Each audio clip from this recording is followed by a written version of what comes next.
I'm Ron Paul. I'm a congressman from Texas, serving in my 10th term. I am the champion of the Constitution. Why do you think America is so dumb? Was it always dumb? I hope not all of us. No, not all of us. We're Americans. Yes, right. But how do you get this smart? I mean, come on. I mean, if America was a smarter country, wouldn't you be leading in the polls? Let's hope so. Because, you know, I watched the Republican debate, and I saw this guy, Ron Paul, who has no chance of winning it, and therefore he was very honest, and he's my new hero. And he spoke real truth about the war on terror, about 9/11, about Iraq. He said, you know what? They hate us because we're over there. They don't hate us because of our freedom or any of those stupid slogans that the Bush people put out. And I'm just wondering why a Democrat isn't saying things like that. Say a Democrat who could use a bump in the polls.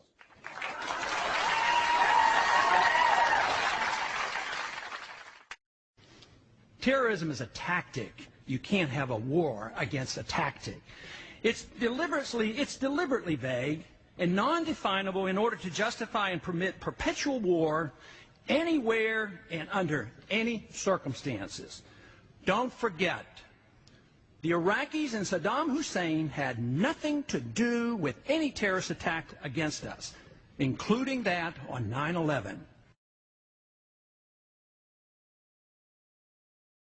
Congressman Paul, I believe you are the only man on the stage who opposes the war in Iraq, who would bring the troops home as quickly as almost immediately, sir. Are you out of step with your party? Is your party out of step with the rest of the world? If either of those is the case, why are you seeking its nomination? Well, I think the party has lost its way because the conservative wing of the Republican Party always advocated a non-interventionist foreign policy. Senator Robert Taft didn't want to be in NATO. George Bush won the election in year 2000 campaigning on a humble foreign policy, no nation building, no policing of the world. Republicans were elected to end the Korean War. The Republicans were elected to end the Vietnam War. There's a strong tradition of being anti-war in the Republican Party. It is the constitutional position. It is the advice of the founders to follow a non-interventionist foreign policy. Stay out of entangling alliances. Be friends with countries. Negotiate and talk with them and trade with them. Just think of the tremendous improvement relationships with Vietnam. We lost 60,000 men. We came home in defeat. Now we go over there and invest in Vietnam. So there's a lot of merit to the advice of the founders and following the Constitution. And my argument is that we shouldn't go to war so carelessly. When we do, the wars don't end. Have you ever read about the reasons they attacked us?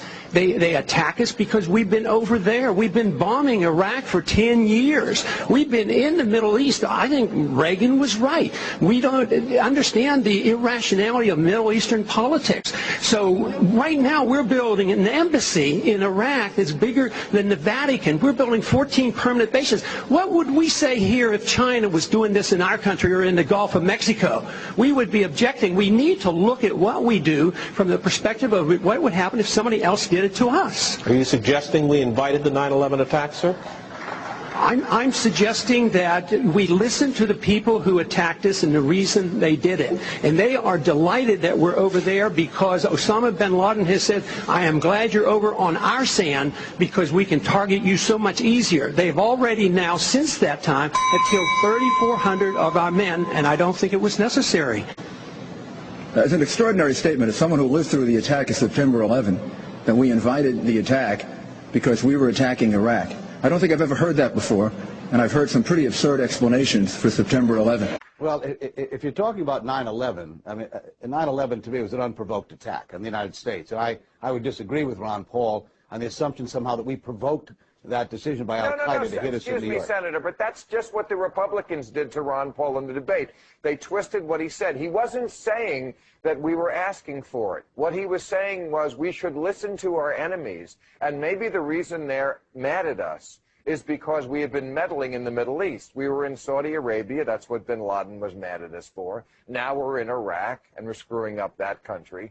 Maybe if we listen to them instead of just saying we're always the good people, we would actually make ourselves safer. I mean,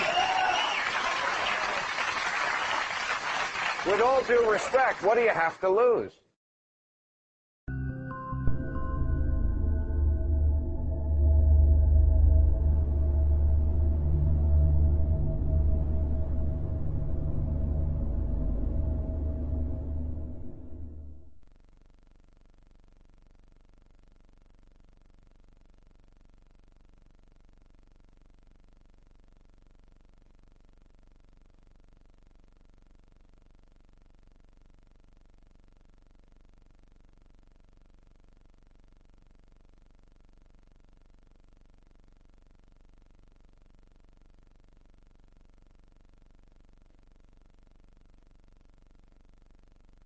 I want to go back to this exchange you had with Mayor Giuliani here for just a second. Are you suggesting the United States of America caused the attack on 9/11?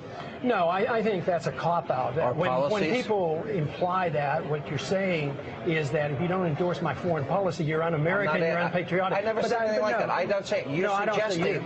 No, but I think that was the point in the debate, that if I didn't endorse this foreign policy, you turn it around, or he turned it around. I'm not saying that, but what specifically then are you saying? Are you suggesting that our policies are causing the hatred of people that would cause them to want to kill us? I think it contributes significantly to it, and this is exactly what our CIA tells us. And anybody who's done any research on this has found out. What have we done to cause the attack? What did America do to cause the attack on 9/11? Okay, the Americans didn't do anything to cause it, but policies over many years caused and elicited hatred toward us if somebody was willing to commit suicide. For instance, the occupation with our military troops on their holy land in Saudi Arabia, bombing a Muslim country for 10 years, putting on sanctions that killed hundreds of thousands of people. So that caused an anger. Are you saying then that if the world has no moral obligation in the first Gulf War, when an innocent country is being pillaged and people are being raped and murdered and slaughtered, or in the case of Saddam, he's gassing his own people, are you suggesting we have no moral obligation? No, you stand by and let that immorality happen? We have on numerous occasions. You support that? We have on numerous occasions. If we feel strongly about it, why don't we declare? If a woman is being raped next door, we just do nothing there either? We're just out of time, but the fact is the Reagan administration stood by while the Kurds were being gassed. It happened in 1988. We didn't do anything about it. And what did we do with Pol Pot? Pot? What did we do with Moscow? What did we do with the time we stood by and they did it to their people? We got to run. You would stand by and do that. I would not. No, I think that's immoral. Well, would you have the courtesy to ask the Congress to declare war? Would you follow the Constitution? We did declare war. The authorization, use of force, declaration of war. There's no place in the Constitution that says specifically. We got to run, guys. The Kurds were gassed, and we stood by for years until we gave them the gas. We gave them the gas. Thank you very much for being with us. What happened? More on the other. They're going to keep debating. More on the other side of the debate. Keep texting us your vote to 36988.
Anyway, let's go to Back to our busy telephones here. We got Mitzi is in Wisconsin. Mitzi, hi. Hi, Mr. Hannity. I was calling to let you know that I agree completely with everything you've said regarding amnesty today and the rule of law. However,